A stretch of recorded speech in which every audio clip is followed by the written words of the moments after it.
Hello, Brit Lit. So today I'm going to be explaining your last grade for British literature, which is the essay. I've talked about this a little bit. The essay is called This I Believe, and it's a different sort of writing from what we've been doing. We've mostly been doing the literary analysis because this is a British literature course, but we're going to end with one that hopefully will kind of give you a little bit of perspective on closing out your high school years, even though you're having to do it sort of unusually with everything we're going through, but also will prepare you for the very first English course that a lot of you will have. Whether you go to GMC Junior College or some of the other colleges, a lot of times they start out with more personal type writing in your first English class, and then your second English class usually moves into like research writing and analytical writing and things like that. So it's probably been a while since you've done this type of thing, so this will sort of be a good refresher for you as you get ready to head to your college classes. Okay, so this is a personal belief essay,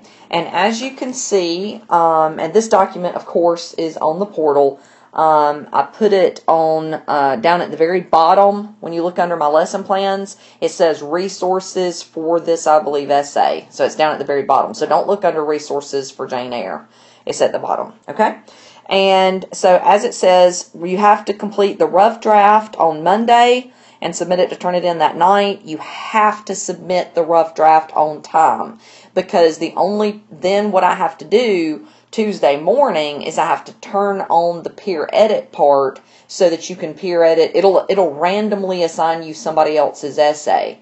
But if yours isn't in there, it never gets assigned. Okay? So super important. You have to submit your essay well before midnight on Monday. Okay? Then Tuesday when you log in, give it until about 10 o'clock. It'll randomly assign you somebody else's somebody else's essay to peer edit, and you'll just walk through. It'll have questions for you to answer, and you'll actually be able to make marks on their paper and stuff like that. I mean, obviously you're going to be using the computer, but it's all set up for you to be able to do it electronically.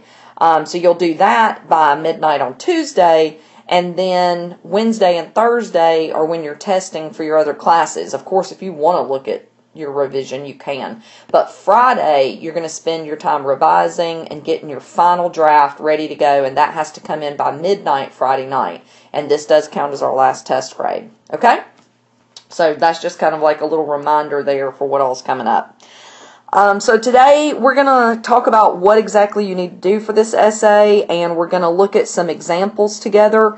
Please note that the website is thisibelieve.org. Make sure you do that org at the end, okay? And it's really cool because there's tons of examples out there. So it really can kind of help get your creative juices flowing if you read a bunch of examples first and get an idea for what other people have written, and then that can really help you, okay? So I want you to spend some time this weekend going through and reading a bunch of the examples that are on the website. Okay, so just to talk a little bit about what it is.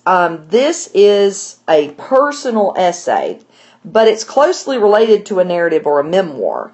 A personal essay, as you can read here, focuses on a belief or an insight about life that's significant to the writer. So some kind of important belief that you hold. A personal narrative, on the other hand, would focus on a significant event. Like a narrative would be something like writing about the experience of living through COVID-19 or something. A personal memoir would focus on a significant relationship between the writer and a person, place, or object. So like a special relationship you had with a grandparent or something like that. That would be memoir. So we're not doing narratives or memoirs. You may have done something like that in the past. This one is a personal essay, okay? So it's going to be about a belief or an insight about writing. And like I told you, it's different from the types of writing we've done before this, in this year with our research paper and the writing you've done on your tests and things like that. They've been more based off of either research or analytical type writing. This personal essay is going to communicate the significance of a central idea or insight that has a deep personal meaning to the writer. So it really needs to have a meaning for you. It should not be a cliche that could apply to anybody. It's something that is very specific to you. The purpose should be much more reflective, even though the tone may sound persuasive. The development of the piece is based on the writer's personal experiences or anecdotes. And an anecdote is just like a little story. So something that has happened to you personally that you can tell us about that has helped to develop whatever your belief is. It should be written in first person. So you are going to say I. Okay, you're still not going to say you because you're not writing about me. Okay, I'm your audience. So I would be the you. And you're not writing about me in your personal belief essay. You're writing about yourself, okay? So don't use you, but you can use I, and it can be more conversational or entertaining in style. It's the type that would appear in an op-ed or essay format. It's usually more subjective in tone. It rarely requires documentation and is more informal in tone, language, and subject matter. Now, you do still have to obey spelling and grammar rules, okay? So, this kind of walks you through the steps. What do you do first? You need to listen to or read several examples. You're going to do this on Saturday and Sunday, okay? And you're going to try to come up with a great hook for your introduction. Because remember, you have to send me 3 possible hooks or ideas for your essay by Sunday night at midnight. Okay, you got to email it to me. And you need to give me a lot of information. Don't just say, like, one of my ideas is about football. That doesn't tell me anything. You know what I mean? Like, you really need to give me enough information. This email exchange is taking the place of me sitting down and conferencing with you one-on-one like we would do if we were in the classroom. So I need you to stop acting like you're being charged by the word when you email, like a lot of you are, and I need you to give me a good full email, okay? So you could do a question, like one way to do a hook to grab your reader's interest. You could do a question like, when was the last time you went without a meal? Now, I know that has you in it. That's okay for the hook, but you're not going to do it anywhere else. So, you know, that's the kind of thing that just interests your reader. I was like, oh, I wonder what they're going to talk about. Are they going to talk about a time that they were hungry? Or, you know what I mean? So that grabs your reader's attention. You could do a quote, either from somebody famous, or sometimes the better ones are from someone significant in your life, especially for this type of essay. Like, be careful were the last words my father said to me each time I left the house. Well, that makes you want to read the rest of the essay, doesn't it? Like, what happened? You know, did something happen and you should have been careful? Or, you know, it really makes you wonder, okay? Next is a strong statement. That could be a good hook. If you eat enough cabbage, you'll never get cancer. Obviously, that's also an erroneous statement, but it makes you want to read more. Like, why are they saying that? Okay? You could do a metaphor. The starlings, which that's the type of bird, the starlings in my backyard are the small boys in the playground, impressing each other with their newfound swear words. The crows all belong to the same biker gang. You need to know their secret sign to join the club. So they're using a metaphor of what their birds in the backyard are like. You could do a description. Michael once mowed the lawns around Municipal Hall wearing a frilly apron, high heels, and nylons, with a pillow stuffed under a sweater so he looked pregnant. And it wasn't even Halloween. So that got our attention, right? We want to read more. So those are some ways you could possibly do a hook, okay? Once you start writing your rough draft, which is due Monday night, you need to stay focused. Make sure to convey what you know, what you feel, and make sure it's clear exactly where you're coming from. Remember that readers and listeners love personal stories. Think about all the parade speeches you've listened to. The only ones you probably remember or enjoy, and not just parades, but even when we've had like speakers come into Goldstein, the only ones you probably remember and enjoy are the ones that had personal anecdotes, where somebody was telling a personal story about their life that had meaning. That is exactly the type of thing we're trying to do with this I Believe essay, okay? Include details. If you're using vague and abstract expressions and cliches like it was the best day of my life, you're going to bore your reader and your listeners to death, okay? You want to make the emotions of your story real and immediate by noting specifics and details that really draw the reader into your experience.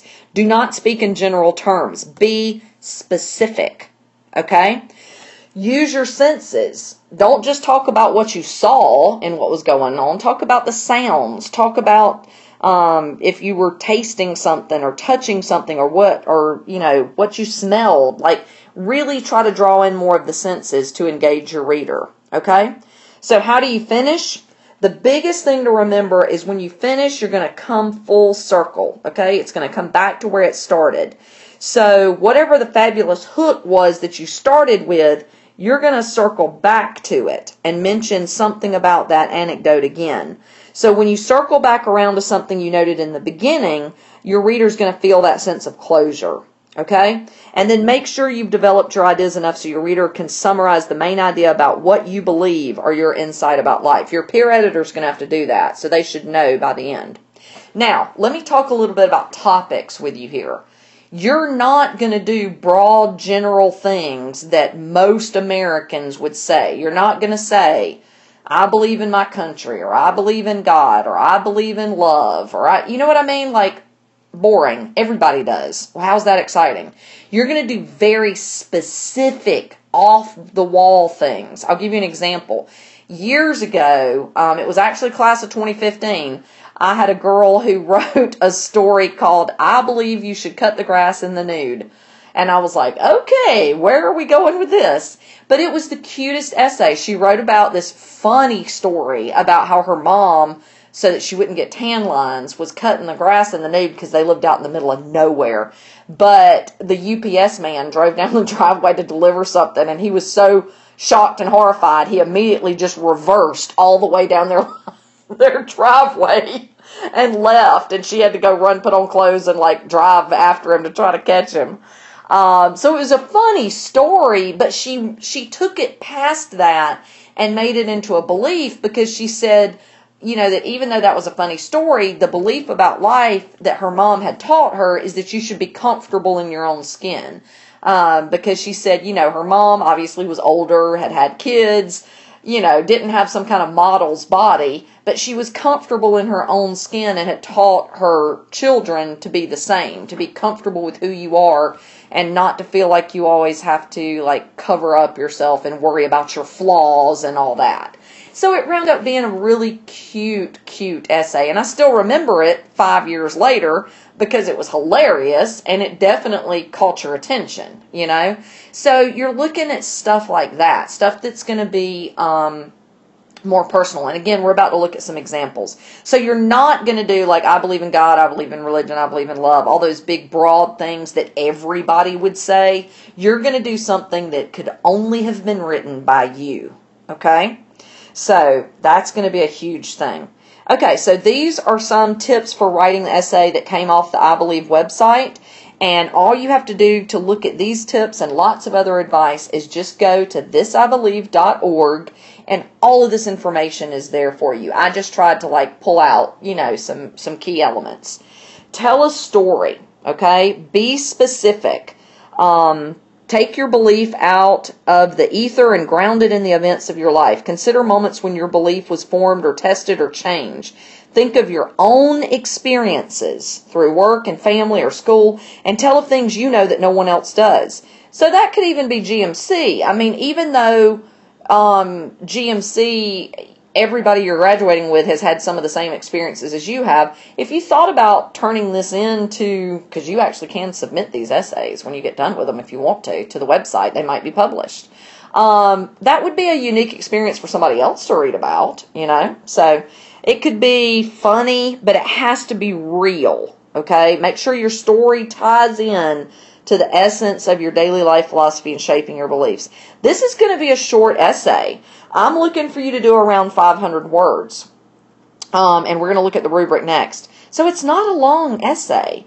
And that sometimes can be almost harder because you have to really capture the essence of what you're trying to say in fewer words. You know what I mean? Which is not going to be a problem for y'all. I have trouble getting y'all to write more than like 6 words.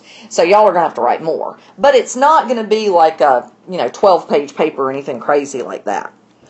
You have to be able to name your belief. If you can't name it in a sentence or two, then that's probably not a This I Believe essay. It's got to be some kind of core belief you have. You need to be positive, but don't preach or be an editor. Like, don't preach at us. Nobody wants to be preached at, okay? Unless you're in church. So you're not being very heavy-handed and saying, you should all blah, blah, blah. Again, remember, you cannot use you.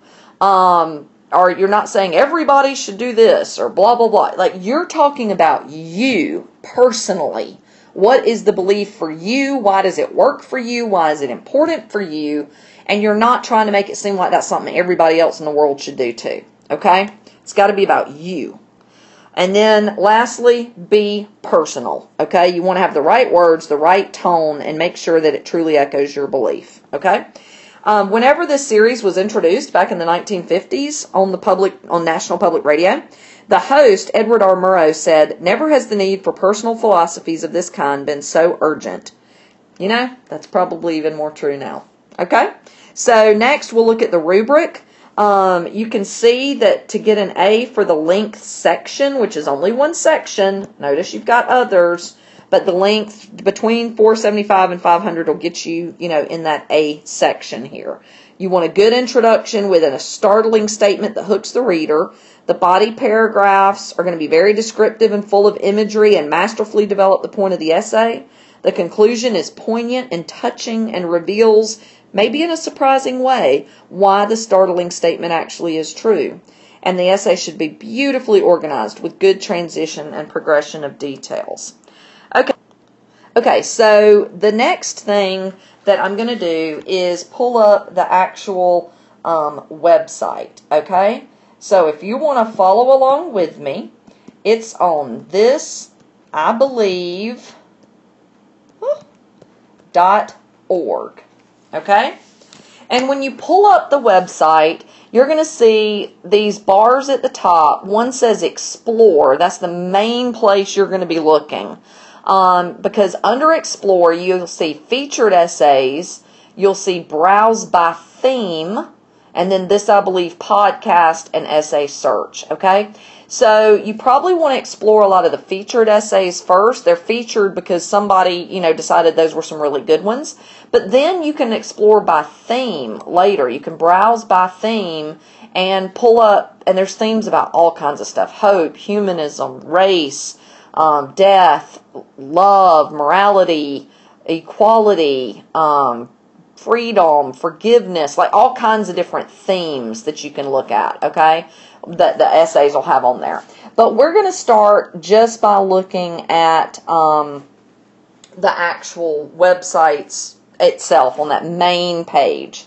So when you scroll down, there's a lot of different essays that are mentioned. The first one, I do like this one, is called Always Go to the Funeral. So you should see that, and it says click here to read your essay. And one of the cool things about this website is a lot of the essays will actually read it for you. So you can actually hear it in the voice of the person who is, going through and telling their story. So that's kind of cool. This is one of the ones that does that, but I'm just going to read it to you, okay? It's called Always Go to the Funeral, and it's by Deirdre Sullivan from Brooklyn, New York. I believe in always going to the funeral. My father taught me that. The first time he said it directly to me, I was 16 and trying to get out of going to calling hours for Miss Emerson, my old 5th grade math teacher. Just a side note, they're saying calling hours, we would say visitation. I did not want to go. My father was unequivocal. "Dee," he said, "you're going. Always go to the funeral. Do it for the family." So my dad waited outside while I went in. It was worse than I thought it would be. I was the only kid there. When the condolence line deposited me in front of Miss Emerson's shell-shocked parents, I stammered out, "Sorry about all this," and stalked away. But for that deeply weird expression of sympathy delivered 20 years ago, Miss Emerson's mother still remembers my name and always says hello with tearing eyes. That was the first time I went unchaperoned. But my parents had been taking us kids to funerals and calling hours as a matter of course for years. By the time I was 16, I had been to 5 or 6 funerals. I remember 2 things from the funeral circuit: bottomless dishes of free mints, and my father saying on the ride home, "You can't come in without going out, kids. Always go to the funeral." Sounds simple. When someone dies, get in your car and go to calling hours or the funeral. That I can do. But I think a personal philosophy of going to funerals means more than that. Always go to the funeral means that I have to do the right thing when I really, really don't feel like it. I have to remind myself of it when I could make some small gesture, but I don't really have to, and I definitely don't want to. I'm talking about those things that represent only inconvenience to me, but mean the world to the other guy.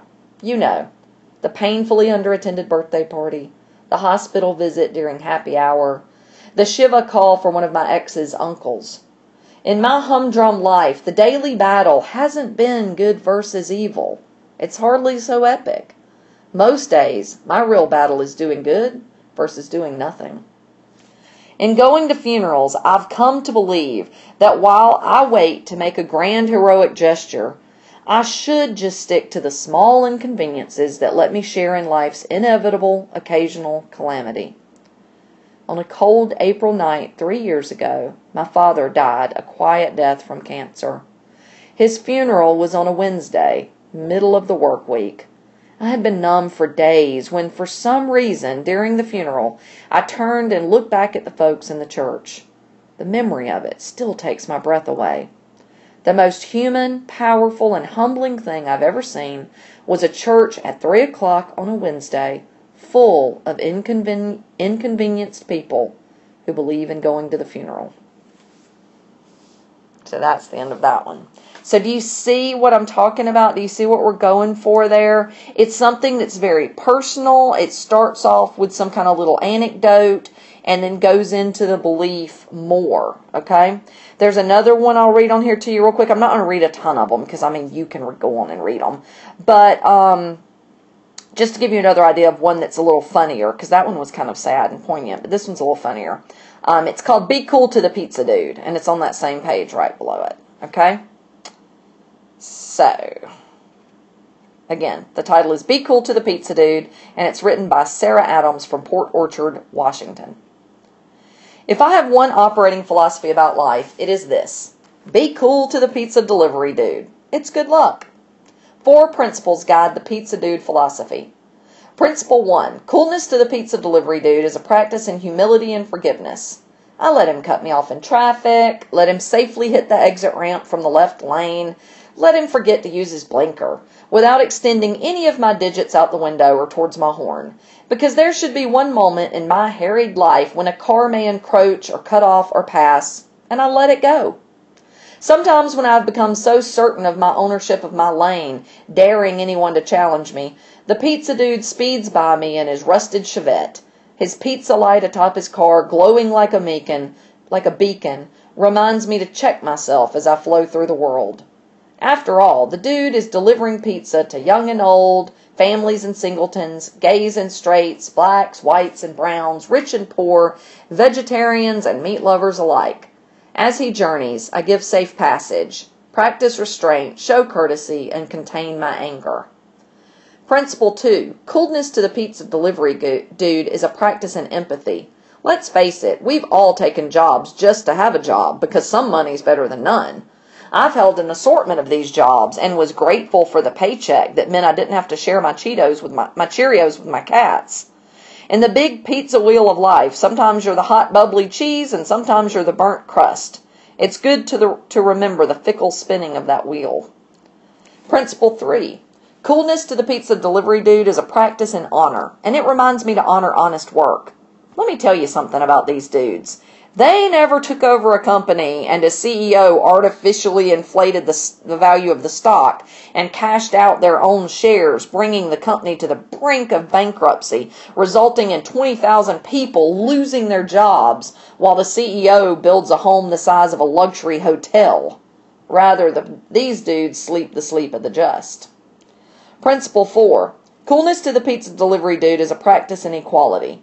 My measurement as a human being, my worth, is the pride I take in performing my job, any job, and the respect with which I treat others. I am the equal of the world, not because of the car I drive, the size of the TV I own, the weight I can bench press, or the calculus equations I can solve. lost my place. I am the equal to all that I meet because of the kindness in my heart. And it all starts here with the pizza delivery dude. Tip him well, friends and brethren, for that which you bestow freely and willingly will bring you all the happy luck that a grateful universe knows how to return. Okay, so that's just another example. So as you click through featured essays, you're going to see a bunch of different ones. Some of them are, more recent. Some of them are from a long time ago. Some of them are written by famous people. Like you can even find some that have been written by some actors and actresses and famous authors and stuff like that. So they're just, click through, take the time. Most of them are just that short. They're a couple of minutes long to read or to listen to. And the more of them that you listen to, the more it will give you an idea for what type of essay this is.